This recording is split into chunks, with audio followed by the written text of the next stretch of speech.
ಮಾತರ್ಮೇ ಮಾತರಿಶ್ವನ್ ಪಿತರತುಲಗುರೋ ಭ್ರಾತರಿಷ್ಟಾಪ್ತಬಂಧೋ ಸ್ವಾಮಿನ್ ಸರ್ವಾಂತರಾತ್ಮನ್ನಜರ ಜರಯಿತರ್ಜನ್ಮ ಮೃತ್ಯ ಮಯಾನಾಂ ಗೋವಿಂದೇ ದೇಹಿ ಭಕ್ತಿಂ ಭವತಿ ಚ ಭಗವನ್ನೂರ್ಜಿತಾಂ ನಿರ್ನಿಮಿತ್ತಾಂ ನಿರ್ವ್ಯಾಜಾಂ ನಿಶ್ಚಲಾಂ ಸದ್ಗುಣಗಣ ಬೃಹತೀಂ ಶಾಶ್ವತೀಮಾಶುದೇವ ನಾರಾಯಣಂ ನಮಸ್ಕೃತ್ಯ ನರಂ ಚೈವ ನರೋತ್ತಮಂ ದೇವೀಂ ಸರಸ್ವತೀಂ ವ್ಯಾಸಂ ತತೋ ಜಯಮುದೀರಯೇ ವಿಜಾನತಾಂ ಅವಿತ್ತಸ್ಯ ಮಧ್ವಸ್ಯ ಜಗತಿ ಗುರೋಃ ಪೂರ್ವಾಚಾರ್ಯಮಹಿಷ್ಠಾನಾಂ ಇಯಂ ಪ್ರಣತಿಮಾಲಿಕಾ ಪೂರ್ಣಜ್ಞಾನಾಯ ವಿದ್ಮಹೇ ಪೂರ್ಣಾನಂದಾಯ ಧೀಮಹಿ ತನ್ನೋ ವ್ಯಾಸ ಪ್ರಚೋದಯಾತ್.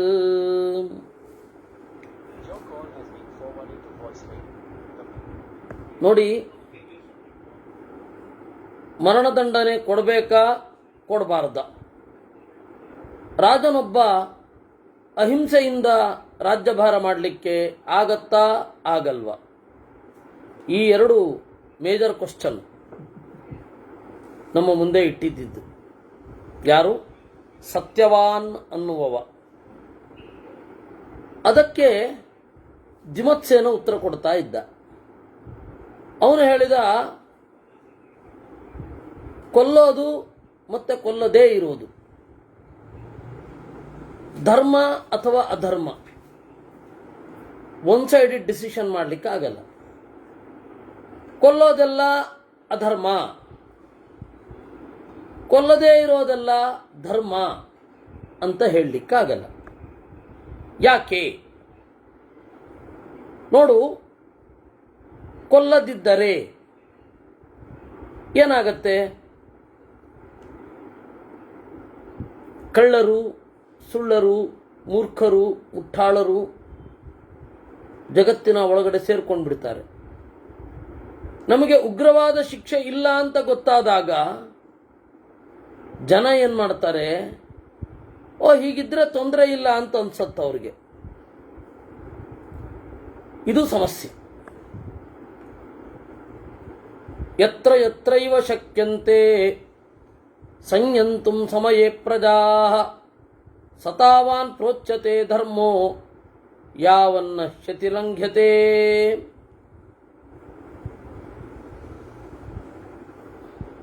ಜನರನ್ನ ಹಿಡಿತದಲ್ಲಿ ಇಡೋದನ್ನೇ ಧರ್ಮ ಅಂತ ಕರೆಯೋದು. ಜನರು ಮಿತಿ ಮೀರಬಾರದು ಅಷ್ಟೇ. ಭೋಗ ಮಿತಿ ಮೀರಿದಾಗ ಅನ್ಯಾಯ ಸಹಜವಾಗಿ ನಡೆಯುತ್ತೆ. ಅದನ್ನು ನಿಯಂತ್ರಣದಲ್ಲಿಡಬೇಕಾದದ್ದು ಧರ್ಮ. ಧರ್ಮ ಮಿತಿ ಮೀರಿದರೂ ಅಧರ್ಮ ನಡೆಯುತ್ತೆ. ಅಂದ್ರೆ ಸೋಕಾಲ್ಡ್ ಧರ್ಮ.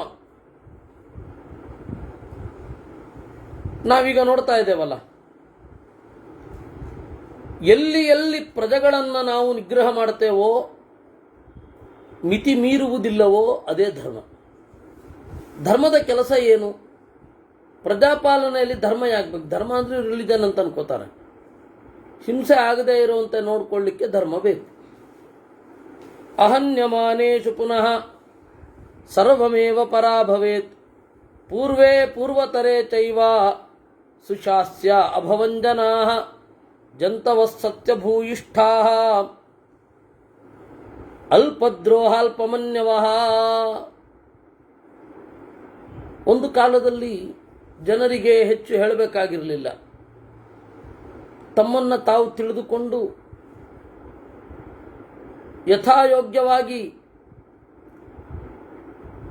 ಹಿಡಿತದಲ್ಲಿರೋರು ತಮ್ಮನ್ನು ತಾವೇ ಕಂಟ್ರೋಲ್ ಮಾಡ್ಕೊಳ್ತಾ ಇದ್ದಾಗ ಧರ್ಮ ಬೇಕಿಲ್ಲ, ರಾಜ ಬೇಡ. ಎಲ್ಲರೂ ಕೂಡ ಡಿಸಿಪ್ಲಿನ್ಡ್ ಆದರೆ ಒಬ್ಬ ನಾಯಕ ಬೇಡ. ಪ್ರಜಾಪ್ರಭುತ್ವದ ಕಾನ್ಸೆಪ್ಟ್ ಏನು? ಮೊದಲಿದ್ದ ಪ್ರಜಾಪ್ರಭುತ್ವದ ಕಾನ್ಸೆಪ್ಟ್ ಏನು ಅಂದರೆ, ಎಲ್ಲರೂ ತಮ್ಮನ್ನು ತಾವು ನಿಯಂತ್ರಣ ಮಾಡಿಕೊಳ್ತಾ ಇದ್ದಾಗ ರಾಜ ಬೇಡ. ಯಾವಾಗ ಅದು ತಪ್ಪಿತೋ ತಮ್ಮನ್ನು ತಾವು ಕಂಟ್ರೋಲ್ ಮಾಡ್ಕೊಳ್ಳೋದಿಲ್ವೋ ಆಗ ರಾಜ ಬಂದ ಅಂತ. ಅಹನ್ಯಮಾನೇಶು ಪುನಃ ಸರ್ವಮೇವ ಪರಾಭವೇತ್ ಪುರಾ ದಿಗ್ದಂಡ ಏವಾಸೀತ್ ವಾಗ್ದಂಡಸ್ತದನಂತರಂ ಆಸೀತ್ ಆದಾನದಂಡೋಪಿ ವಧದಂಡೋದ್ಯ ವರ್ತತೆ. ದಂಡ ಸಂಹಿತೆ, ಪೀನಲ್ ಕೋಡು ಮೊದಲು ಹೇಗಿತ್ತು? ಅಪರಾಧಕ್ಕೆ ಶಿಕ್ಷೆ ಮೊದಲು ಧಿಕ್ ಅಂದರೆ ಆಯಿತು, ದೊಡ್ಡ ಅವಮಾನ ಅವಾಗ. ಛೀ ಅಂತ ಒಬ್ಬನ ಕೃತ್ಯವನ್ನು ಬೈದರೆ ಅವನಿಗೆ ಅವಮಾನ ತಲೆ ಎತ್ತಲಿಕ್ಕಾಗ್ತಾ ಇರಲಿಲ್ಲ ಆಗ ಅವನಿಗೆ.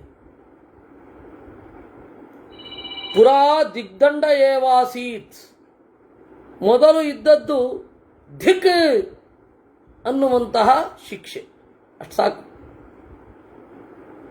ಆ ಒಂದು ಶಿಕ್ಷೆ ಇದ್ರೆ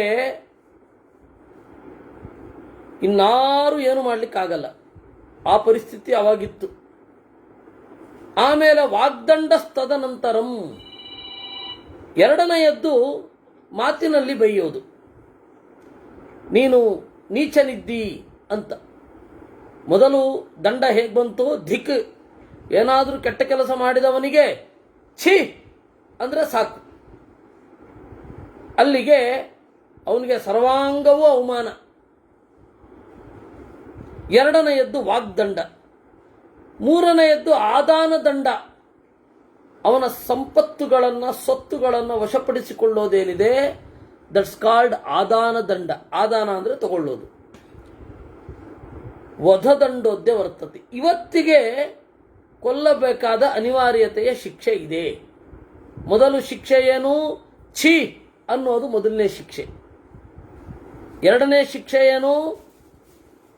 ಮಾತಿನಲ್ಲಿ ಬೈಯೋದು. ಮೂರನೆಯ ಶಿಕ್ಷೆ ಅಂದರೆ ನಾಚಿಕೆ ಅನ್ನೋದು ಕಡಿಮೆ ಆಗ್ತಾ ಹೋದಾಗ, ಇಲ್ಲದೆ ಹೋದಾಗ ಈ ತರಹದ ಶಿಕ್ಷೆಗಳೆಲ್ಲ ಶುರು ಆಯಿತು. ಅದರಿಂದಾಗಿ ಆಸೀತ್ ಆದಾನ ದಂಡೋಪಿ, ಮೂರನೇ ದಂಡ ಸರ್ವಸ್ವವನ್ನು ಕಸಿದುಕೊಳ್ಳೋದು ತಪ್ಪು ಮಾಡಿದವನದ್ದು. ಈಗ ಹಾಗೆ ಮಾಡಿದ್ರೂ ಕೂಡ ಅವರು ಕೆಟ್ಟ ಕೆಲಸದಿಂದ ಹಿಂಜರಿತಾರೆ ಅಂತ ಇಲ್ಲ. ವಧದಂಡೋದ್ಯ ವರ್ತತೆ, ಕೊಲ್ಲಲೇಬೇಕಾದ ಪರಿಸ್ಥಿತಿ ಇವತ್ತು ಇದೆ. ವಧೇನಾಪಿನ ಶಕ್ಯಂತೆ ನಿಯಂತುಮಪರೇ ಜನಾ, ಕೆಲವರನ್ನ ಕೊಂದ್ರೂ ಬುದ್ಧಿ ಬರಲ್ಲ. ವಧೇನಾಪಿ ನ ಶಕ್ಯಂತೆ ನಿಯಂತುಮಪರೇ ಜನಾ, ಈ ಮಟ್ಟ ಕೊಟ್ಟೋಗಿದ್ದಾರೆ ಅಂತ ಹೇಳ್ತಾನವನು.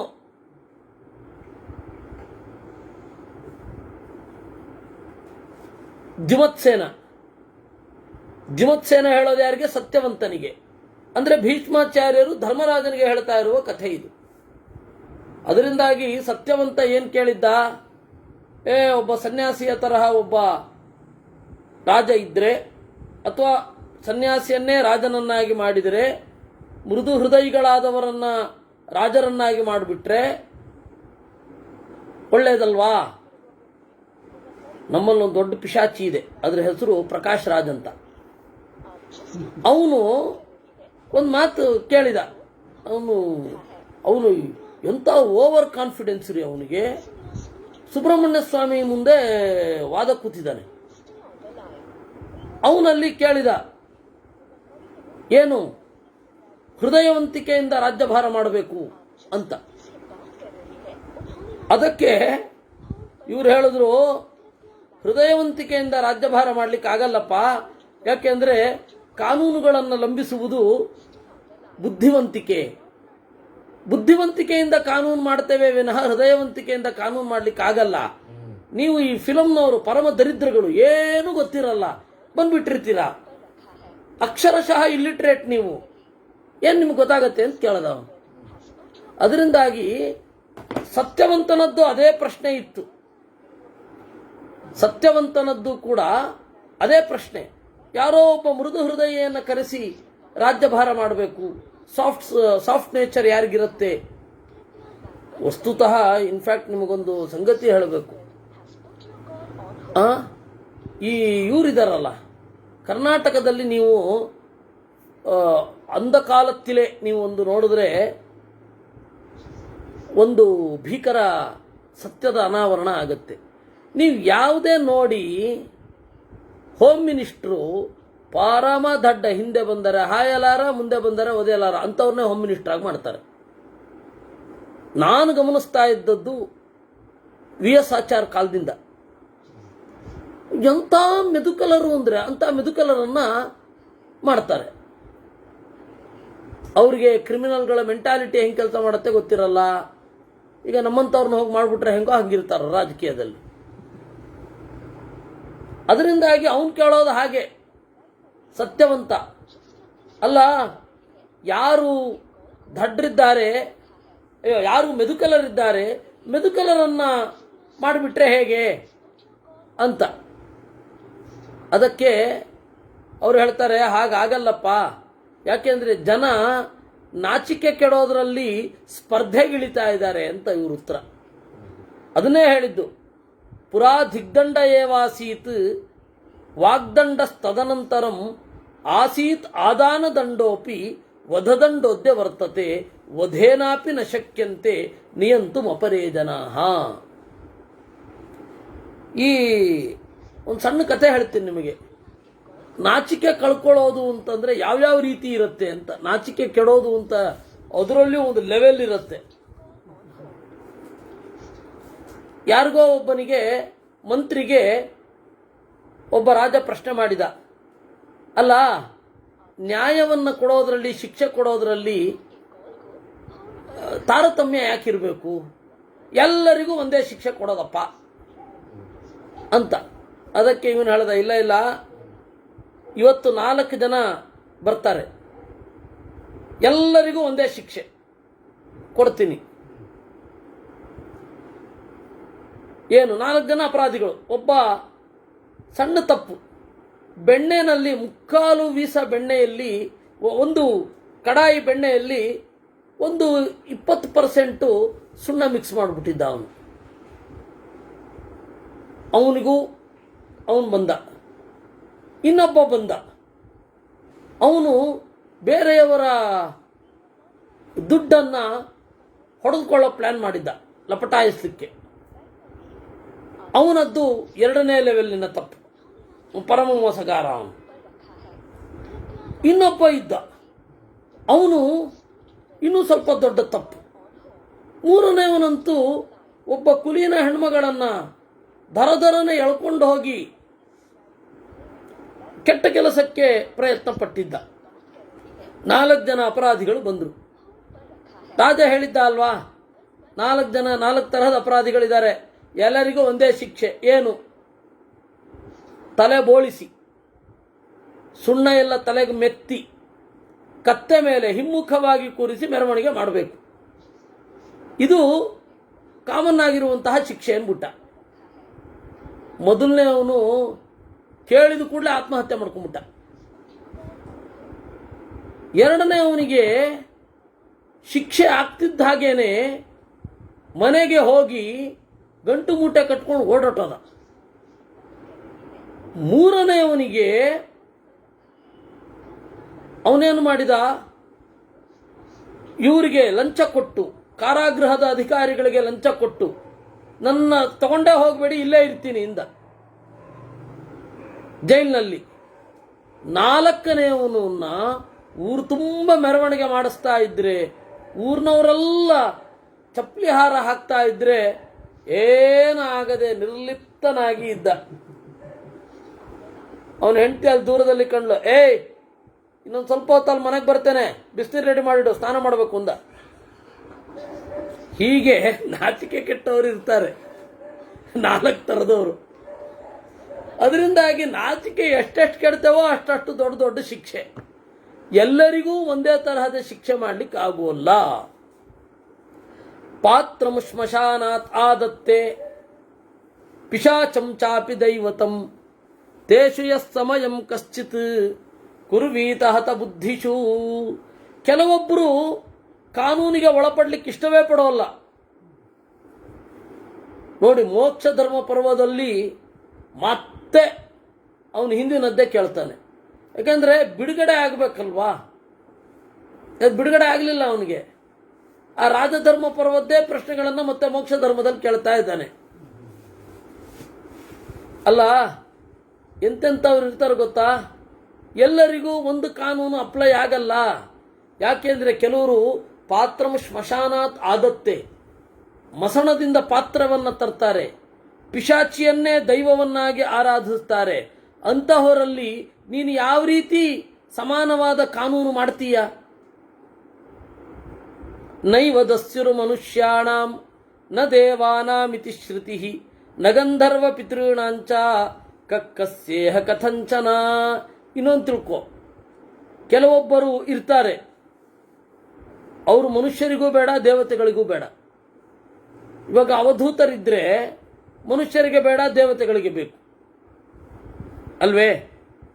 ಒಬ್ಬ ವ್ಯಾಪಾರಿಯೋ ಕೈಗಾರಿಕೋದ್ಯಮಿಯೋ ಅಥವಾ ಆಟಗಾರನೋ ನಟನೋ ಆದರೆ ದೇವತೆಗಳಿಗೆ ಬೇಡ, ಮನುಷ್ಯರಿಗೆ ಬೇಕು.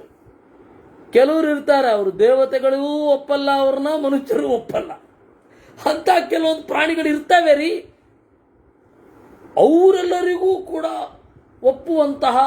ಒಪ್ಪಿ ನಡೆಯುವಂತಹ ಕಾನೂನು ಒಬ್ಬನಿಗೆ ಮಾಡ್ಲಿಕ್ಕೆ ಸಾಧ್ಯನ? ಹೀಗಾಗಿ ಮರಣದಂಡನೆ ಅನ್ನೋದು ಬೇಕೇ ಬೇಕು. ಯಾಕೆಂದ್ರೆ ಬೇರೆ ಬೇರೆ ಥರದ ಜನರಿದ್ದಾರೆ. ಒಬ್ರು ಥರ ಇನ್ನೊಬ್ರು ಇರಲ್ಲ.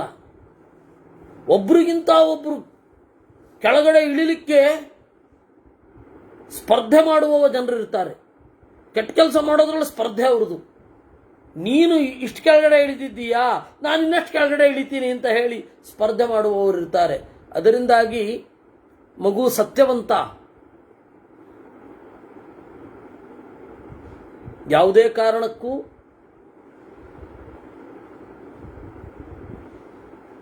ಮೃದುವಾದ ಹೃದಯ ಇರುವ ರಾಜ ಅವರೆಲ್ಲ ಇರ್ಲಿಕ್ಕೆ ಸಾಧ್ಯ ಇಲ್ಲಪ್ಪ. ಯಾಕೆ ಅಂದರೆ ಸಾತ್ವಿಕ ರಾಜಸ ತಾಮಸ ಅಂತನ್ನುವ ಬೇಸಿಕ್ ಆಗಿರುವಂತಹ ಗುಣ ಇದೆ.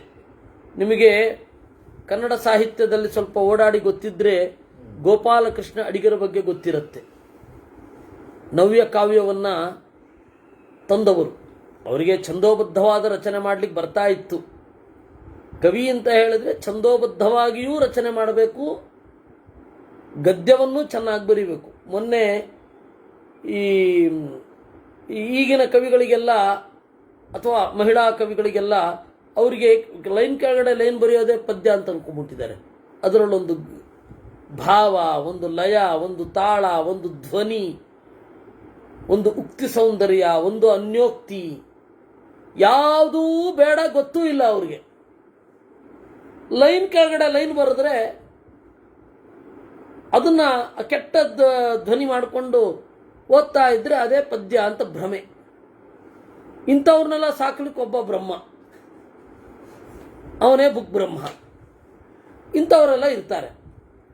ಹಾಗಲ್ಲ, ಅವ್ರಿಗೆ ಎರಡು ಬರ್ತಾ ಇತ್ತು, ಗದ್ಯ ಪದ್ಯ ಎಲ್ಲದರಲ್ಲಿಯೂ ಸಹಜವಾದ ನಡೆ. ಅವರು ಹೇಳ್ತಾ ಇದ್ರಂತೆ, ಅವರು ನಮ್ಮ ಗುರುಗಳಿಗೆ ಭಾರಿ ಆತ್ಮೀಯರು. ಅವರು ಪೂರ್ಣಪ್ರಜ್ಞಾ ಕಾಲೇಜಿನಲ್ಲಿ ಕೆಲಸ ಮಾಡ್ತಾ ಇದ್ರು. ಅವರು ಎಲೆಕ್ಷನ್ಗೆ ನಿಂತರು ಅಂತ ಹೇಳಿ ಒಂದೇ ಒಂದು ಕಾರಣದಿಂದ ಈ ಕಾಲೇಜಿನ ಆವರಣದಲ್ಲಿ ನೀವು ರಾಜಕೀಯ ತರಬಾರದು ಅಂತ ಹೇಳಿ ಅವರನ್ನು ಕಳಿಸಿದ್ರು ವಿಭುಧೇಶ್ವರ. ಅದು ಬೇರೆ. ಆದರೆ ಇತ್ತು, ಅವರು ಯಾರು ನಮ್ಮ ಗೋಪಾಲಕೃಷ್ಣ ಅಡಿಗರು ಅವ್ರು ಹೇಳ್ತಾ ಇದ್ರಂತೆ ನಮ್ಮ ಗುರುಗಳ ಹತ್ರ, ನೋಡಿ ಆಚಾರ್ಯ, ನಾನು ಮಾಧ್ವ ಅಲ್ಲ, ನಾನು ಶಾಂಕರ ಹುಟ್ಟಿನಿಂದ. ಆದರೆ ತ್ರಿಗುಣ ಇದೆ ಅನ್ನುವ ಮಧ್ವಾಚಾರ್ಯರ ಮಾತಿಗೆ, ಅದು ಕೃಷ್ಣನದ್ದಾಗಿರಲಿ ಮಧ್ವರದ್ದಾಗಿರಲಿ, ಪೂರ್ಣ ಸಹಮತ ಇದೆ. ಯಾಕೆಂದ್ರೆ ಜಗತ್ತಿನಲ್ಲಿ ಇರುವ ಈ ಮೂರು ಜನರಿಗೆ ಕೇವಲ ಹೊರಗಡೆಯ ಇನ್ಫ್ಲೂಯೆನ್ಸ್ ಅಂತ ಒಪ್ಪಲಿಕ್ಕೆ ಸಾಧ್ಯ. ನಿಮ್ಮ ಅನುಭವದ ಹಿನ್ನೆಲೆಯಲ್ಲಿ ಒಮ್ಮೆ ಮಾತಾಡಿ ನೋಡೋಣ. ಆದರ್ಶದ ಬೆನ್ನು ಹತ್ತಿ ಇದು ಎಲ್ಲರೂ ಕಡೆಗೊಮ್ಮೆ ಒಂದಾಗ್ಬಿಡ್ಬೋದು, ತಾಮಸನು ಎತ್ತರಕ್ಕೆ ಏರಿ ಸಾತ್ವಿಕನಾಗಬಹುದು, ರಾಜಸನು ಎತ್ತರಕ್ಕೆ ಏರಿ, ಇದೆಲ್ಲ ಆದರ್ಶ. ಅದರ ವಾಸ್ತವ ಏನು?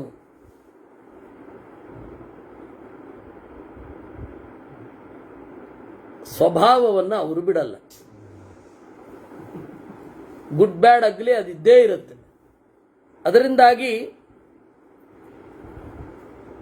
ಅವ್ರು ಹೇಳ್ತಾ ಇದ್ರು, ಆ ಹಿನ್ನೆಲೆಯಲ್ಲಿ ಇದನ್ನ ಅರ್ಥ ಮಾಡ್ಕೊಳ್ಬೇಕು. ಮೋಕ್ಷ ಧರ್ಮ ಪರ್ವದ ಸತ್ಯವಾನ್ ಮತ್ತೆ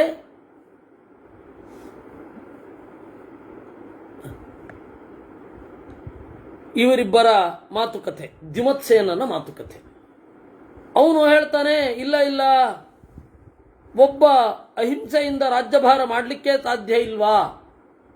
ಇಲ್ಲ, ಸಾಧ್ಯ ಇಲ್ಲ. ಯಾವನ ಕಾಲದಲ್ಲೂ ಸಾಧ್ಯ ಇರಲಿಲ್ಲ. ನಿಮಗೊಂದು ವಿಷಯ ಹೇಳಬೇಕು, ಅಶೋಕ ಕೂಡ ಬೌದ್ಧನಾಗಿರಲಿಲ್ಲ. ಅಶೋಕ ಭಾರತೀಯನಾಗಿಯೇ ಇದ್ದದ್ದು. ಅವತ್ತಿನ ಎಲ್ಲರಲ್ಲಿ ಇದ್ದ ಒಂದು ಸಂಗತಿ, ಅವನೇನು ಇದನ್ನು ನೋಡಿ ಕಳಿಂಗ ದೇಶದ ಮೇಲೆ ದಾಳಿ ಮಾಡಿ ಕಡೆಗೊಮ್ಮೆ ವೈರಾಗ್ಯ ಏನು ಬಂದಿಲ್ಲ ಅವನಿಗೆ. ಅದು ಕಡೆಯ ಯುದ್ಧ, ಯಾಕೆಂದ್ರೆ ಅವರೊಬ್ಬರೇ ಪ್ರಬಲ ಶತ್ರುಗಳು ಇದ್ದದ್ದು. ಅದರಿಂದಾಗಿ ಜನ ಸ್ವಾಭಾವಿಕವಾಗಿ ಈ ಮೂರು ಭಾಗವಾಗಿ ಇದ್ದಾರೆ. ಸ್ವಾಭಾವಿಕವಾಗಿ ಈ ಮೂರು ಜನ ಅವರನ್ನ ಮಟ್ಟ ಹಾಕಲಿಕ್ಕೆ ಮಿದುವಾದ ಕಾನೂನಿನಿಂದ ಸಾಧ್ಯ ಇಲ್ಲ. ಅದೆಲ್ಲ ಅವರವರ ಬಡಬಡಿಕೆಗಳಷ್ಟೇ ವಿನಃ ವಾಸ್ತವ ಇದೆ. ಸತ್ಯವಾನ್ ತಾತ ಶಕ್ನೋಷಿ ಚೇತ್ ಸಾಧು ಪರಿತ್ರಾತುಮಹಿಂಸೆಯ ಕಸ್ಯಚಿತ್ ಭೂತಭವ್ಯಸ್ಯ ಲಾಭೇನಾಥ ತಥಾ ಕುರು. ಸತ್ಯವಂತನಿಗೆ ಇಷ್ಟು ಹೇಳಿದ ಮೇಲೂ ಕೂಡ ಸಮಾಧಾನ ಆಗಲಿಲ್ಲ. ಹುಡುಗು ಬುದ್ಧಿ, ತಾನು ನಂಬಿದ ಸಿದ್ಧಾಂತದಿಂದ ಜಗತ್ತನ್ನು ಚೇಂಜ್ ಮಾಡ್ತೇನೆ ಅಂತ ಅಂದ್ಕೊಂಡಿರ್ತಾರೆ ಆ ಟೈಮಿನಲ್ಲಿ ಎಲ್ಲರೂ ಕೂಡ. ಅದು ಯಾವತ್ತಿಗೂ ಸಾಧ್ಯವಿಲ್ಲ.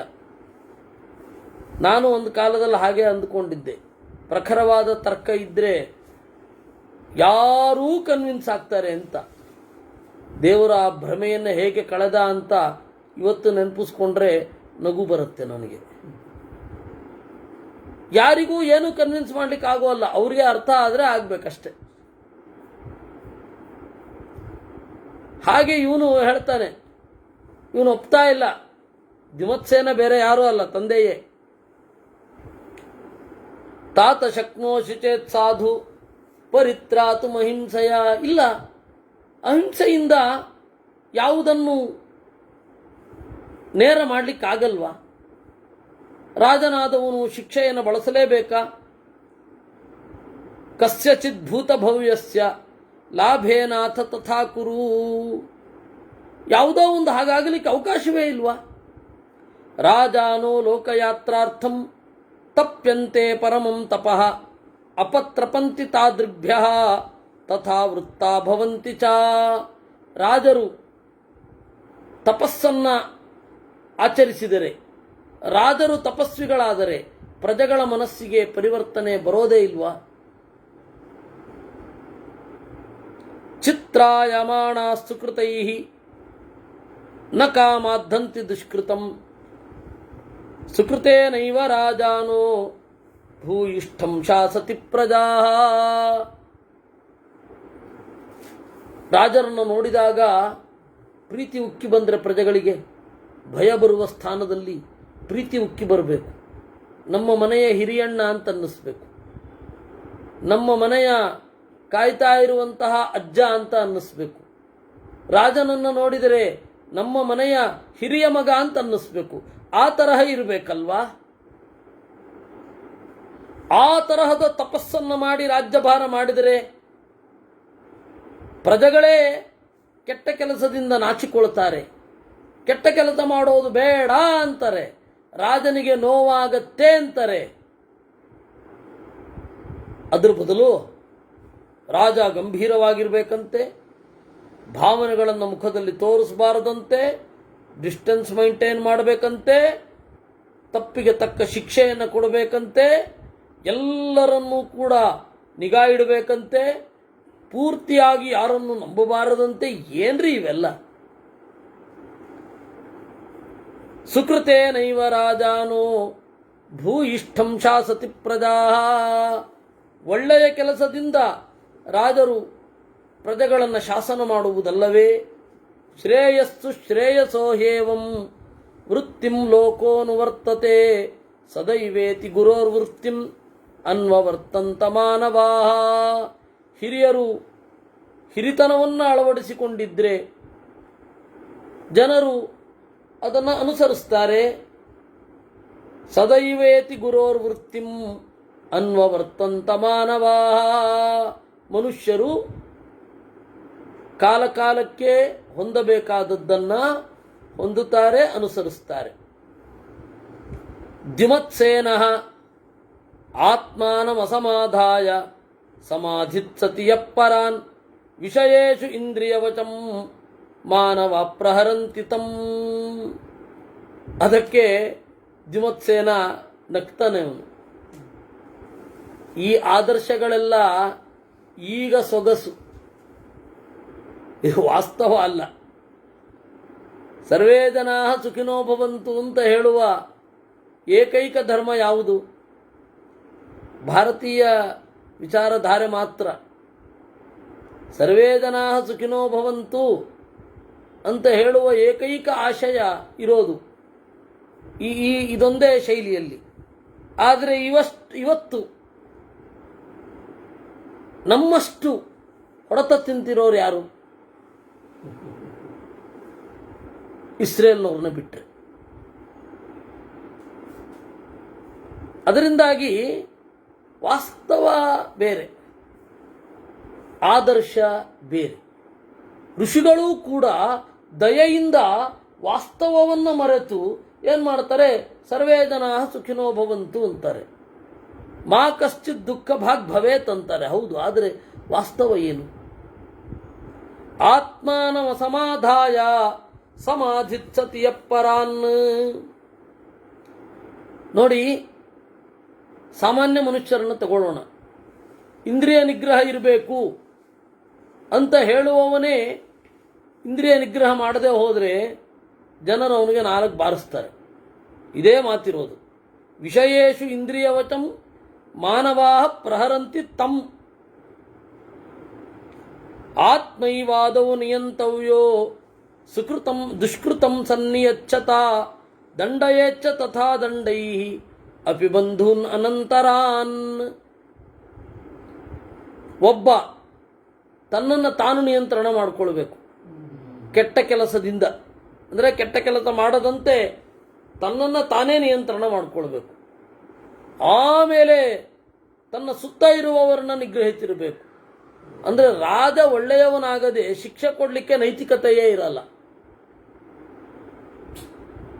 ರಾಜನಿಗೆ ಮಾರಲ್ ಪವರ್ ಇರಬೇಕು ಅಂತಾದರೆ ಅವನಲ್ಲಿ ಮೊರಾಲಿಟಿ ಇರಲೇಬೇಕು, ಇಲ್ಲಾಂದ್ರೆ ಇರಲಿಕ್ಕೆ ಸಾಧ್ಯ ಇಲ್ಲ. ಯೋ ರಾಜ್ಞೋ ದಂಭಮೋಹೇನ ಕಿಂಚಿತ್ ಕುರ್ಯಾದ ಸಂಪ್ರತಂ ಸರ್ವೋಪಾಯೈರ್ನಿಯಮ್ಯ ಸಹ ತಥಾ ಪಾಪಾನ್ ನಿವರ್ತತೆ.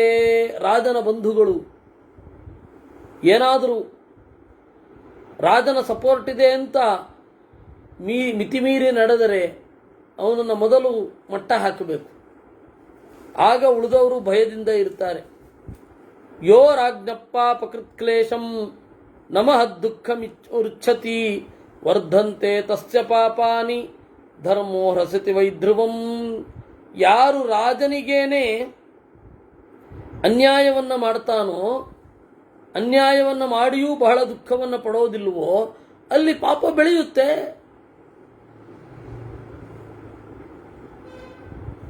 ಧರ್ಮೋ ಹ್ರಸತಿ ವೈಧ್ರುವಂ, ಅಲ್ಲಿ ಧರ್ಮ ಕಡಿಮೆ ಆಗ್ತಾ ಹೋಗುತ್ತೆ.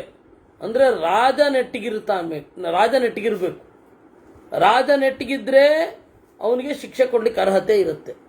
ಆ ಕಲಿಯುಗದ ರಾಜರು ಅವರೇ ನೆಟ್ಟಿಗಿರಲ್ಲ, ಶಿಕ್ಷೆ ಮಾತ್ರ ಉಗ್ರವಾಗಿರುತ್ತೆ.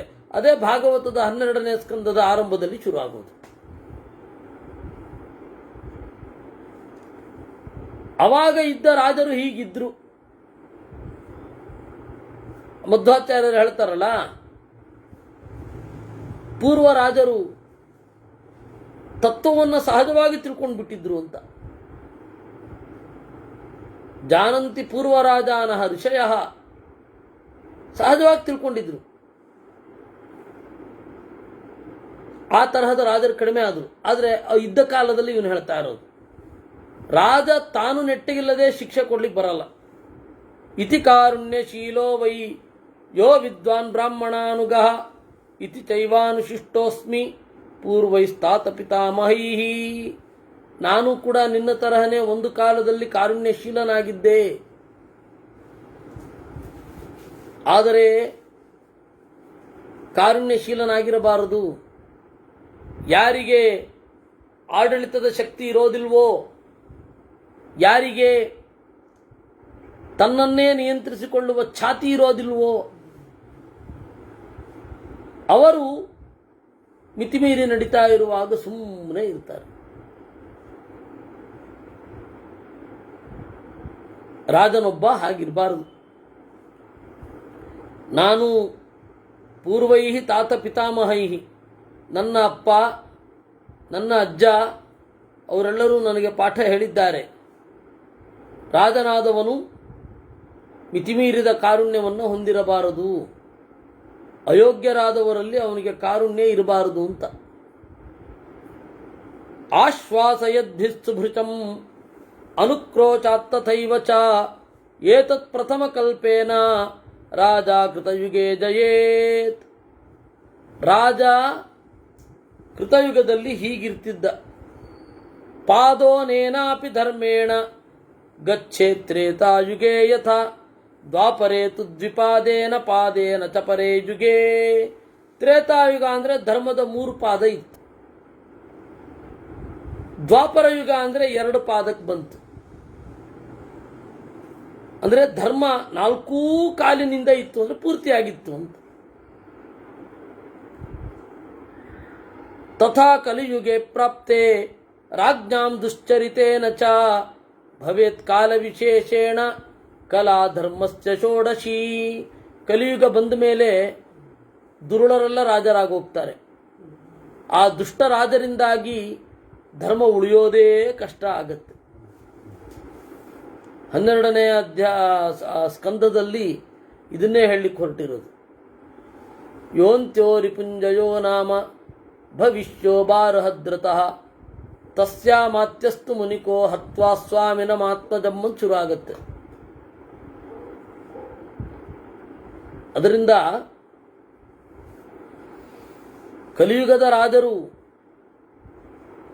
ಮಾಗಧ ದೇಶದ ಒಂದು ರಾಜರ ಪಟ್ಟಿಯಿಂದ ಶುರು ಆಗುತ್ತೆ ಭಾಗವತದಲ್ಲಿ. ಪ್ರಜೆಗಳ ಧರ್ಮ ಯಾವ ರೀತಿ ಹ್ರಾಸ ಆಗ್ತಾ ಬಂತು, ರಾಜರು ಯಾವ ರೀತಿ ಕುಗ್ಲಿಕ್ಕೆ ಶುರು ಮಾಡಿದ್ರು ಅಂತ. ಆಯುಷ್ ಶಕ್ತಿಂಚ ಕಾಲಂಚ ನಿರ್ದಿಶ್ಯ ತಪ ಆವಿಚೇತ್ ಸತ್ಯಾಯನ ತಥಾತೇನ ಜಹ್ಯಾತ್ ಧರ್ಮಫಲಂ ಮಹತ್ ಭೂತಾನಾಮನುಕಂಪಾರ್ಥಂ ಮನುಸ್ವಾಯಂಭುವಬ್ರವೀತ್. ಅದರಿಂದಾಗಿ ಆಯುಷ್ಯ, ಶಕ್ತಿ, ಕಾಲ ಇವುಗಳನ್ನೆಲ್ಲ ನೋಡಿಕೊಂಡು ಧರ್ಮದ ಆಚರಣೆಯಲ್ಲಿ ತೊಡಗಿಸಬೇಕು. ಶಿಕ್ಷೆಯನ್ನು ಇಟ್ಟದ್ದು ಭೂತಾನಾಂ ಅನುಕಂಪಾರ್ಥಂ. ಶಿಕ್ಷೆ ಇದ್ದದ್ದು ಪ್ರಜೆಗಳ ಮೇಲಿನ ದಯೆಯಿಂದ. ಅನುಕಂಪೆಗಾಗಿ ಶಿಕ್ಷೆ ಇರೋದು. ಮನುವಿಗೋ ಅಥವಾ ಇನ್ಯಾವುದಾದ್ರೂ ಧರ್ಮಶಾಸ್ತ್ರನಿಗೋ ನಿಮ್ಮ ಮೇಲೆ ಏನು ಸಿಟ್ಟು ಹೇಳಿ, ನೀವು ಹುಟ್ಟುತ್ತೀರಾ ಅಂತ ಅವನಿಗೇನು ಗೊತ್ತಿತ್ತು. ನೀವು ದುಃಖಪಟ್ಟರೆ ಅವನು ಯಾಕೆ ಹೊಣೆ ಆಗ್ತಾನೆ. ಅದರಿಂದಾಗಿ ಧರ್ಮಶಾಸ್ತ್ರಕಾರರು ನಮ್ಮನ್ನು ಹಿಂಸೆ ಮಾಡಲಿಕ್ಕಂತೂ ಬರೋದಿಲ್ಲ. ಅದೊಂದು ತಿಳ್ಕೊಳ್ಬೇಕು. ಅದೇ ಟೈಮಲ್ಲಿ ಆ ಕಾಲ ಈ ಕಾಲ ಅಲ್ಲ, ಇಬ್ಬರು ತಿಳ್ಕೊಳ್ಬೇಕು. ಎರಡೂ ಎಕ್ಸ್ಟ್ರೀಮೇ. ಹಿಂದಿನ ಧರ್ಮಶಾಸ್ತ್ರಕಾರರೆಲ್ಲ ಧರ್ಮ ಮಾಡಿದ್ದೇ ನಮ್ಮನ್ನು ಪ್ರಾಣ ತಿನ್ನಲಿಕ್ಕೆ ಅಂತ ಅನ್ಕೊಂಡ ಮಾಡರ್ನ್ಗಳು, ಅವುಗಳು ಸರಿ ಇಲ್ಲ. ಅದರಲ್ಲಿ ಹೇಳಿದ್ದು ಒಂದೊಂದು ಅಕ್ಷರನೂ ತೆಗೆದಾಕೋ ಹಾಗಿಲ್ಲ. ಒಂದು ಪ್ರಮಾಣ ಸಿಕ್ಬಿಟ್ರೆ ಮುಗಿದೋಯ್ತು. ಇದು ಹೀಗಾಗಬೇಕಿತ್ತು ಅಂತ. ಅದರ ಸ್ಪಿರಿಟ್ ನೋಡ್ಕೊಂಡ್ರಾಯ್ತು ಅಂತ ಹೇಳಿ ಒಂದು ಭಾವನೆ ಇರಬೇಕು. ಒಂದು ಚೌಕಟ್ಟು, ಈ ಚೌಕಟ್ಟಿನಲ್ಲಿ ಹೋದರೆ ಸಾಕಪ್ಪ, ಇದರಿಂದ ಈ ಚೌಕಟ್ಟಿನಲ್ಲಿದ್ದು ಮಹತ್ತಾದದ್ದನ್ನು ಸಾಧನೆ ಮಾಡಬೇಕು ಅಂತ. ಯಾಕೆಂದರೆ ಎಲ್ಲಕ್ಕೂ ಪ್ರತಿಪ್ರಸವ ಎಲ್ಲನೂ ಇರುತ್ತೆ.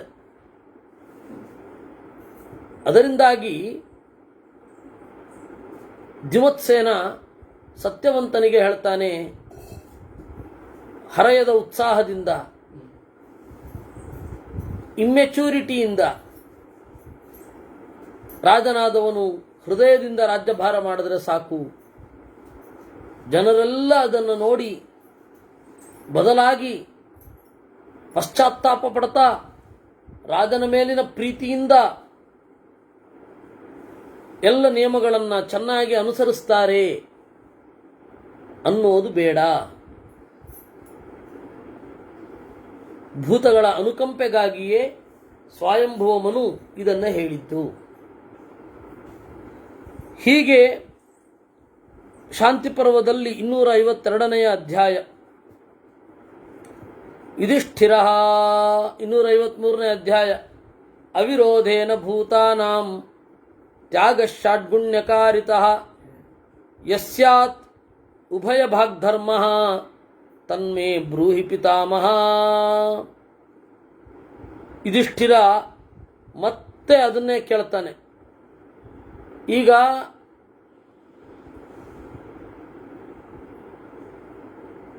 ಎಲ್ಲವನ್ನ ತ್ಯಾಗ ಮಾಡೋದು, ಎಲ್ಲವನ್ನ ಭೋಗಿಸೋದು, ಸರ್ವಭೋಗ ಸರ್ವತ್ಯಾಗ, ಧರ್ಮ ಅನ್ನೋದು ಎರಡನ್ನೂ ಹೊಂದಿದೆ ಅಂತ ಹೇಳ್ತೀರ. ತ್ಯಾಗವನ್ನು ಒಳಗೊಂಡಿದೆ, ಭೋಗವನ್ನು ಒಳಗೊಂಡಿದೆ. ಅದರ ಬಗ್ಗೆ ಹೇಳಿ. ಪರ್ಟಿಕ್ಯುಲರ್ ಆಗಿ ನನ್ನ ವೈಯಕ್ತಿಕವಾದ ಕೆಲವೊಂದು ಪ್ರಶ್ನೆ, ಗಾರ್ಹಸ್ಥ್ಯಸ್ಯ ಚ ಧರ್ಮಸ್ಯ ತ್ಯಾಗ ಧರ್ಮಸ್ಯ ಚೋಭಯೋ ಸುದೂರ ಸಂಪ್ರಸ್ಥಿತಯೋ ಕಿಂ ಸ್ವಿಚ್ಛ್ರೇಯ ಪಿತಾಮಹ. ಗೃಹಸ್ಥ ಧರ್ಮ ಇದೆ. ಗೃಹಸ್ಥ ಧರ್ಮದಲ್ಲಿ ಬೇರೆಯೊಬ್ಬರ ಬಗ್ಗೆನೇ ತಲೆ ಕೆಡಿಸ್ಕೊಳ್ಬೇಕು. ನಾವಾಗಿರ್ಲಿಕ್ಕೆ ಸಾಧ್ಯವೇ? ಸಾಧ್ಯವೇ ಇಲ್ಲ. ಯಾರಿಗೂ ಯಾರಾಗಿರ್ಲಿಕ್ಕೆ ಸಾಧ್ಯ ಇಲ್ಲ.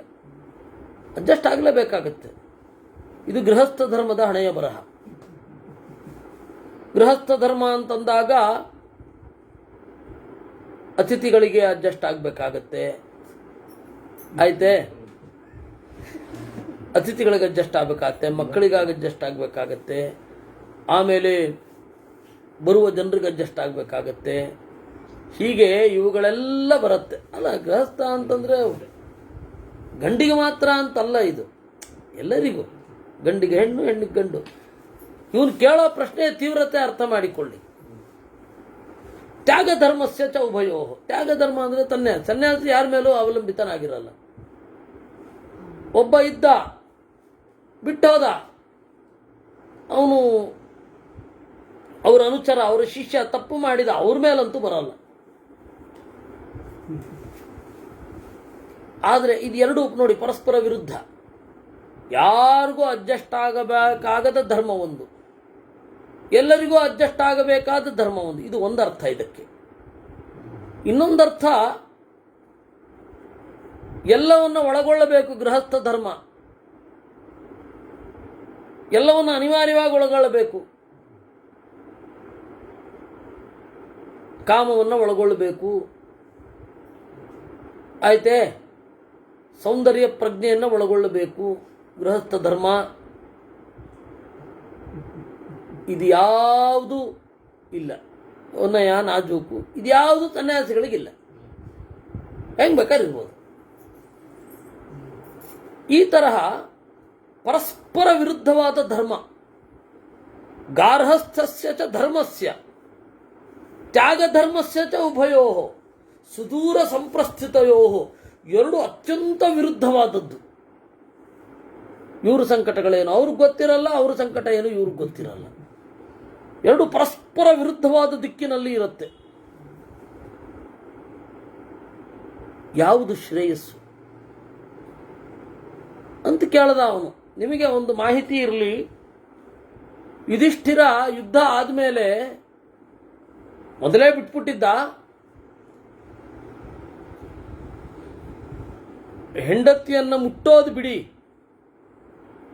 ತನ್ನ ಮನೆಯಲ್ಲೇ ಇಟ್ಕೊಂಡಿರಲಿಲ್ಲ ಯಾರನ್ನು ಕೂಡ. ಯುಧಿಷ್ಠಿರ ರಾಜಾಧಿರಾಜೋ ವನಿತಾ ನಿವೃತ್ತ ಅಂತಾರೆ ಮಹಾಭಾರತ ತಾತ್ಪರ್ಯ ನಿರ್ಣಯದಲ್ಲಿ. ಅವನಿಗೆ ಫಸ್ಟು ಜೂಜಿನಲ್ಲಿ ಸೋತ್ನಲ್ಲ, ಆಗಲೇನೆ ದ್ರೌಪದಿಯನ್ನ ನನ್ನ ಹೆಂಡತಿ ಅಂತ ಡಿಕ್ಲೇರ್ ಮಾಡೋದು ಬಿಟ್ಬಿಟ್ಟಿದ್ದ. ಅದಾದ ಮೇಲೆ ರಾಜ್ಯಭಾರ ಮಾಡುವಾಗ 36 ವರ್ಷ ಆಗಲೂ ಕೂಡ ಅದೇ ಹೇಳಿದ್ನಲ್ಲ, ಮುಟ್ಟೋದಿರಲಿ ತನ್ನ ಹೆಂಡತಿಯರನ್ನ, ದ್ರೌಪದಿ ಬಿಟ್ಟು ಬೇಕಾಷ್ಟು ಜನ ಹೆಂಡತಿಯರಿದ್ರು, ಅವ್ರು ಎಲ್ಲರನ್ನೂ ಮನೆ ಒಳಗಡೆ ಕೂಡ ಇಟ್ಕೊಂಡಿರಲಿಲ್ಲ. ಒಬ್ಬನೇ ಅವನದೊಂದು ಮನೆ, ಹೀಗೆ ಬಾಳುವೆ ನಡೆಸಿದವನು. ಆ ಒಂದು ಬಾಳುವೆಯ ಹಿನ್ನೆಲೆಯಲ್ಲಿ ಈ ಪ್ರಶ್ನೆ ಅರ್ಥ ಮಾಡ್ಕೊಳ್ಳಿ. ಯಾವುದು ಶ್ರೇಯಸ್ಸು? ಆದರೆ ಇದೆಲ್ಲ ಒಂದು ಮೂಲೆಯಲ್ಲಿ ಕೂತಿತ್ತು. ಸ್ಫೋಟ ಆಗಿದ್ದು ಅದೇ ಸಂಸ್ಕಾರ ಅನ್ನೋದು ಎಷ್ಟು ಕಷ್ಟ ಅನ್ನಲಿಕ್ಕೆ. ಬೇರೆ ದೇಹ ಪಡೆದ ಮೇಲೆ ಸ್ವರ್ಗದಲ್ಲಿ ದ್ರೌಪದಿಯನ್ನು ಮುಟ್ಲಿಕ್ಕೆ ಹೋದ. ಆಗ ಇಂದ್ರದೇವರು ತಡೆದ್ರು. ಇಲ್ಲಪ್ಪ, ನೀನು ಮುಟ್ಲಿಕ್ಕಿಲ್ಲ, ಅದು ವಾಯುದೇವರ ಹೆಂಡತಿ, ಮುಟ್ಲಿಕ್ಕಿಲ್ಲ ಅಂತ ಹೇಳಿದ್ರು. ಹಾಗಾಗಿ ಮನುಷ್ಯನಲ್ಲಿ ಅದಕ್ಕೆ ಹೇಳ್ತಾರಲ್ಲ, ಸಂಸ್ಕಾರ ಅಂತನ್ನೋದು ಬ್ರಹ್ಮಾದ್ಯಾಪಿ ತದ್ಯ ಸಂಸ್ಕಾರೋ ಬಲವಾನ್ಯತಃ ಅಂತ. ಸಂಸ್ಕಾರ ಅಂತನ್ನೋದು ಬಹಳ ಬಲಿಷ್ಠ. ಇಲ್ಲಿ ಮ್ಯೂಟ್ ಆಗಿದ್ದದ್ದು ಆಮೇಲೆ ಯಾವ ರೀತಿ ಸ್ಫೋಟ ಆಗತ್ತೆ ಅನ್ನೋದೇ ನಮಗೆ ಗೊತ್ತಿರೋದಿಲ್ಲ. ಭೀಷ್ಮ ಉಭೌ ಧರ್ಮೌ ಮಹಾಭಾಗ ಉಭೌ ಪರಮದುರ್ಧರೌ ಉಭೌ ಮಹಾಫಲೌ ತೌತು ಸದ್ಭಿರಾಚರಿತಾ ಉಭೌ. ನೋಡು ಮಗು, ಭೀಷ್ಮಾಚಾರ್ಯ ಹೇಳೋದು, ನೋಡು ಮಗು, ಉಭೌ ಧರ್ಮೌ ಮಹಾಭಾಗ, ಎರಡೂ ಧರ್ಮಗಳು, ಎರಡನ್ನೂ ನಡೆಸಲಿಕ್ಕೆ ಕಷ್ಟ ಇದೆ. ಒಬ್ಬ ಸನ್ಯಾಸದಲ್ಲಿರೋದು ಎಷ್ಟು ಕಷ್ಟವೋ ಅದಕ್ಕಿಂತ ಹೆಚ್ಚು ಕಷ್ಟ ಗೃಹಸ್ಥನಾಗಿ ಇರೋದು. ಎಲ್ಲರಿಗೂ ಪ್ರೀತಿಯಾಗುವಂತೆ ನಡ್ಕೊಳ್ಳೋದು, ಎಲ್ಲರಿಗೂ ಸಮಾಧಾನ ಆಗುವಂತೆ ನಡ್ಕೊಳ್ಳೋದು ಒಬ್ಬ ಸನ್ಯಾಸಿಗಿಂತ ಗೃಹಸ್ಥನಿಗೆ ಕಷ್ಟ. ಇಷ್ಟರೊಟ್ಟಿಗೆ ಎಲ್ಲ ಕಾಮ್ಯ ಫಲಗಳಲ್ಲಿ, ಕಾಮ್ಯ ಕರ್ಮಗಳಲ್ಲಿ ತೊಡಗಿರಬೇಕು. ಮನಸ್ಸು ಮಾತ್ರ ಅದರಿಂದ ಆಚೆ ಇರಬೇಕು. ಕಾಮ್ಯ ಕರ್ಮಗಳು ಅಂತ ಏನಿದೆ, ಅವ್ರಿಗೆ ಈ ಸಂಸ್ಕಾರದಲ್ಲಿ ತೊಡಗಿಸು, ಅವ್ರಿಗೆ ಮುಂಜಿ ಮಾಡು, ಮದುವೆ ಮಾಡು, ಜಾತಕರ್ಮಾದಿಗಳನ್ನು ನೋಡು, ಕಾಲ ಕಾಲಕ್ಕೆ ಶಾಂತಿ ಪುಷ್ಟಿ ಮೊದಲಾದವುಗಳನ್ನು ನಡೆಸ್ತಾ ಇರು, ಮನೆಯ ಕಟ್ಟಲೆ ಸೇವೆ ನಡೆಸು. ಇದೆಲ್ಲ ನೈಮಿತ್ತಿಕ ಕ್ರಿಯೆಗಳು, ಅಂದರೆ ಶ್ರಾದ್ದ, ನಿತ್ಯ ಶ್ರಾದ್ದ, ಇದೆಲ್ಲ ನಡೆಸ್ಕೊಂಡು ಹೋಗ್ತಾ ಇರಬೇಕು. ಅದರಿಂದಾಗಿ ಎರಡೂ ಕಷ್ಟ, ನಡೆಸಲಿಕ್ಕೆ ಎರಡೂ ಕಷ್ಟವೇ. ಸನ್ಯಾಸಿಗೂ ಏನು ಅಂತಹ ಸುಖ ಏನಿಲ್ಲ, ಇಬ್ಬರೂ ಕಷ್ಟಪಡಲೇಬೇಕು. ಸನ್ಯಾಸ ಸುಖ ಅಂತ ಹೇಳಿ ಗೃಹಸ್ಥರು ಅನ್ಕೋಬೇಡಿ. ಫ್ರಸ್ಟ್ರೇಷನ್ನಿಂದ ತಮಾಷೆ ಮಾಡೋದಷ್ಟೇ. ಮದುವೆಯ ಬಗ್ಗೆ ಯಾಕೆ ತಮಾಷೆ ಮಾಡ್ತಾರೆ ಅಂದರೆ ಅವ್ರ ನಿರೀಕ್ಷೆ ಬೇರೆ ಇರುತ್ತೆ. ಅಂದರೆ ಅವರಿಗೆ ಇದು ಮದುವೆ ಅನ್ನೋದು ದೂರದ ದಾರಿಯಲ್ಲಿ ಒಂದು ಜತೆಗಾರಿಕೆ ಅಂತ ಅವ್ರಿಗೆ ಗೊತ್ತಿರಲ್ಲ. ಕೇವಲ ಲಕ್ಸುರಿಯನ್ನು ಇಬ್ಬರು ಕೂಡ ಎಕ್ಸ್ಪೆಕ್ಟ್ ಮಾಡಿರ್ತಾರೆ, ಗಂಡಿನಿಂದ ಹೆಣ್ಣು, ಹೆಣ್ಣಿನಿಂದ ಗಂಡು. ಅದರಿಂದಾಗಿ ಅವರು ತಮಾಷೆ ಮಾಡುವ ಒಂದು ಮಟ್ಟಕ್ಕೆ ಬಂದಿರ್ತಾರೆ. ಹಾಗಲ್ವೇ ಅಲ್ಲ ಅಂತ ಗೊತ್ತಾದರೆ ಯಾರು ತಮಾಷೆ ಮಾಡಲ್ಲ. ಅದು ಇರೋದೇ ಗೊತ್ತಾಗಿದೆ, ಅಕ್ಸೆಪ್ಟೆಡ್. ಹೆಣ್ಣು ಕೂಡ ಇದು ನನ್ನ ಲಕ್ಸುರಿ ಅಲ್ಲ, ನನ್ನ ಕರ್ತವ್ಯಾಂಶವೇ ಜಾಸ್ತಿ ಇರುತ್ತೆ ಅನ್ನೋದು ಹೆಣ್ಣಿಗೂ ಗೊತ್ತಾಗಬೇಕು. ಹೆಣ್ಣು ಕೂಡ ಅದೇ ಅನ್ಕೊಂಡು ಬಂದಿರ್ತಾಳು ಅವಳು. ಝಮ್ ಅಂತ ಇದ್ದು ಬಿಡಬೇಕು.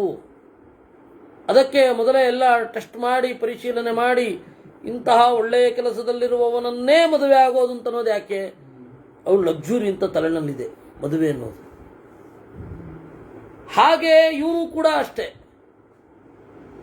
ಈ ತರಹದ್ದೆಲ್ಲ ತಲೆನಲ್ಲಿದೆ. ಇದು ಸಮಸ್ಯೆ. ಇನ್ನು ಸನ್ಯಾಸ ಏನು ಸುಲಭವೇ? ನೆಮ್ಮದಿಯಿಂದ ಊಟ ಮಾಡಲಿಕ್ಕಾಗತ್ತೆ, ತಿಂಡಿ ತಿನ್ನಲಿಕ್ಕಾಗತ್ತೆ. ಅದು ಬಹಳ ಕಷ್ಟ. ಸನ್ಯಾಸಿಗಳಿಗಿರುವಷ್ಟು ಕಷ್ಟ ಜಗತ್ತಲ್ಲಿ ಯಾರಿಗೂ ಇರಲ್ಲ. ಒಮ್ಮೆ ನೀವು ಹೋಗಿ ನೋಡ್ಬಿಡಿ, ಒಂದು ದಿವಸ ಬೆಳಗ್ಗಿನಿಂದ ಒಂದು 10 ದಿವಸ ಇದ್ದುಬಿಟ್ರೆ ಯಾವಾಗ ಮರಳಿ ಮನೆಗೆ ಬಂದೇನು ಅಂತ ಅನ್ನಿಸ್ಬಿಡುತ್ತೆ ನಿಮಗೆ. ಒಂದು ನೆಮ್ಮದಿ ಇರಲ್ಲ. ನೆಮ್ಮದಿ ಅಂದರೆ ಊಟ ತಿಂಡಿಗಳ ಸುಖ ಆಗಿರಬಹುದು. ಕೆಲವರು ಮೊದಲು ಅದನ್ನೇ ಬಿಟ್ಬಿಟ್ಟಿರ್ತಾರೆ, ಬೇರೆ ಊಟ ತಿಂಡಿಗಳ ಸುಖ ಆಗಿರಬಹುದು, ನಿದ್ರೆಯ ಸುಖ ಆಗಿರಬಹುದು. ನಿಮಗೆ ಒಲ್ಲದ ಕೆಲಸವನ್ನೂ ಮಾಡಬೇಕು, ಈ ತರಹದ್ದಿರುತ್ತೆ. ಅದರಿಂದಾಗಿ ಎರಡೂ ಕೂಡ ಕಷ್ಟವೇ. ಉಭೌ ಧರ್ಮವು ಮಹಾಭಾಗ, ಉಭೌ ಪರಮ ದುರ್ಧರವು. ಎರಡನ್ನು ಚೆನ್ನಾಗಿ ಮಾಡಿದ್ರೆ ಉಭೌ ಮಹಾಫಲವು ತೌತು, ಎರಡೂ ಕೂಡ ಮಹಾಫಲವೇ. ಸದ್ಭಿರಾಚರಿತ ಉಭೌ, ಸಜ್ಜನರು ಅದನ್ನು ಮಾಡಿದ್ರೆ ಎರಡೂ ಕೂಡ ಫಲದಾಯಕವೇ. ಒಂದು ಕೀಳಲ್ಲ, ಒಂದು ಮಿಗಿಲಲ್ಲ. ಮಧ್ವಾಚಾರ್ಯರು ಒಬ್ಬರೇ ದೇವತೆಗಳಿಗೆ ತಮ್ಮ ಪತ್ನಿಯ ಜೊತೆಗೆ ಸಾಧನೆ, ಚಕ್ರವರ್ತಿಗಳಿಗೂ ತಮ್ಮ ಪತ್ನಿಯ ಜೊತೆಗೇನೆ ಸಾಧನೆ ಇರುತ್ತೆ. ಮನುಷ್ಯರಲ್ಲಿ ಎರಡೂ ತರಹ ಇರುತ್ತೆ. ಮನುಷ್ಯರಲ್ಲಿ ಸಾಮಾನ್ಯ ನಿಯತ ಪತಿ ಪತ್ನಿ ಭಾವ ಇಲ್ಲ ಅಂತನ್ನೋ ಅಭಿಪ್ರಾಯದಲ್ಲಿ ಹೇಳ್ತಾರೆ.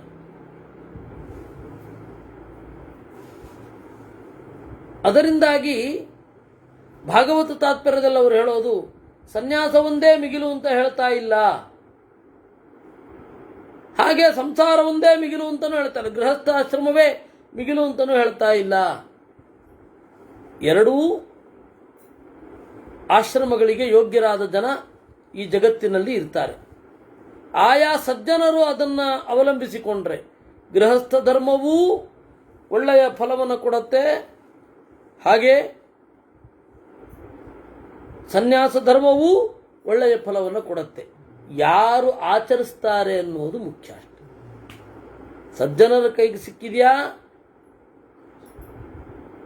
ಅಪ್ರಾಜ್ಞರ ಕೈನಲ್ಲಿ ಸಿಕ್ಕಿದೆಯಾ, ದುರ್ಜನರ ಕೈನಲ್ಲಿ ಸಿಕ್ಕಿದೆಯಾ ಅನ್ನೋದು ಡಿಪೆಂಡ್ ಅಷ್ಟೆ. ಈ ಒಂದು ಆಚಾರ್ಯರೇನು ಭಾಗವತ ತಾತ್ಪರ್ಯದಲ್ಲಿ ಹೇಳಿದ್ರು ಅದರದ್ದು ಸ್ಪಷ್ಟವಾದ ಒಂದು ವ್ಯಾಖ್ಯಾನ ಇಲ್ಲಿ. ಅದಕ್ಕೆ ಹೇಳಿದು ಉಭೌ ಮಹಾಫಲವು ತೌತು ಸದ್ಭಿರಾಚರಿತಾ ಉಭೌ ಪುತ್ರತೆ ವರ್ತಯಿಷ್ಯಾಮಿ ಮಾಹಾತ್ಮ್ಯಮುಭಯೋಸ್ತಯೋ ಶೃಣುಷ್ವೈಕ ಮನಾಪಾರ್ಥ ಚಿನ್ನ ಧರ್ಮಾರ್ಥ ಸಂಶಯಂ. ನೋಡು ಮಗು, ಪುತ್ರ, ವರ್ತಯಿಷ್ಯಾಮಿ, ಎರಡೂ ಆಶ್ರಮಗಳ ಧರ್ಮವನ್ನು ನಾನು ನಿನಗೆ ಹೇಳ್ತೇನೆ. ಏಕಾಗ್ರನಾಗಿ ಕೇಳಯ್ಯ ಪಾರ್ಥ, ಕುಂತಿಯ ಮಗನೇ.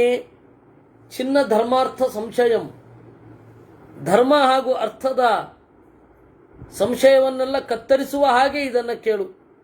ಅತ್ರಾಪ್ಯುದಾಹರಂತೀಮಂ ಇತಿಹಾಸಂ ಪುರಾತನಂ ಕಪಿಲಸ್ಯ ಚ ಸಂವಾದಂ ಗೋಶ್ಚೈವ ಭರತರಚಭಾ. ಕಪಿಲ ಹಾಗೂ ಗೋವು ಅದರ ಸಂವಾದ. ಆಮ್ನಾಯ ಮನುಪಶ್ಯನ್ಹಿ ಪುರಾಣಂ ಶಾಶ್ವತಂ ಧ್ರುವಂ ನಹುಷ ಪೂರ್ವಮಾಲೇಭೆ ಎಷ್ಟುಂ ಗಾಮಿತಿ ನ ಶ್ರುತಂ. ಆಮ್ನಾಯ ಮನುಪಶ್ಯನ್, ನಹುಷ ಒಮ್ಮೆ ಏನು ಮಾಡಿದ, ಗೋವುಗಳನ್ನು ಇದು ಯಜ್ಞ ಮಾಡಲಿಕ್ಕೆ ಗೋವನ್ನು ತಂದ. ತಾಂ ನಿಯುಕ್ತಾಂ ಅಧೀನಾತ್ಮ ಸತ್ವಸ್ಥ ಸಂಯಮೇ ರತಃ ಜ್ಞಾನವಾನ್ ನಿಯತಾಹಾರೋ ದದರ್ಶ ಕಪಿಲಸ್ತಥಾ. ಅವನೇನು ಮಾಡಿದ,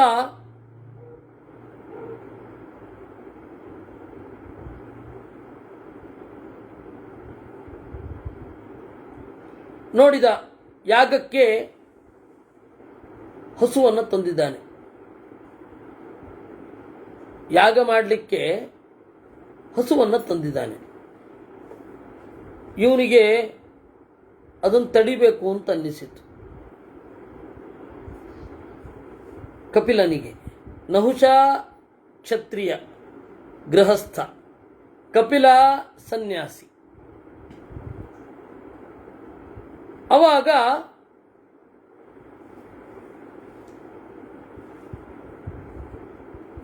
ಬೇಡ ಅಂತಂದ, ಅದನ್ನ ಹೀಗೆ ಯಾಗ ಮಾಡೋದು ಬೇಡ ಅಂದ. ಅವಾಗ ವೇದ ಪ್ರಾಮಾಣ್ಯದ ಬಗ್ಗೆ ಚರ್ಚೆ ಆಯಿತು. ಸ್ಯೂಮರಶ್ಮಿ ಅಂತ ಹೇಳಿ ಒಬ್ಬ ಪುರೋಹಿತ,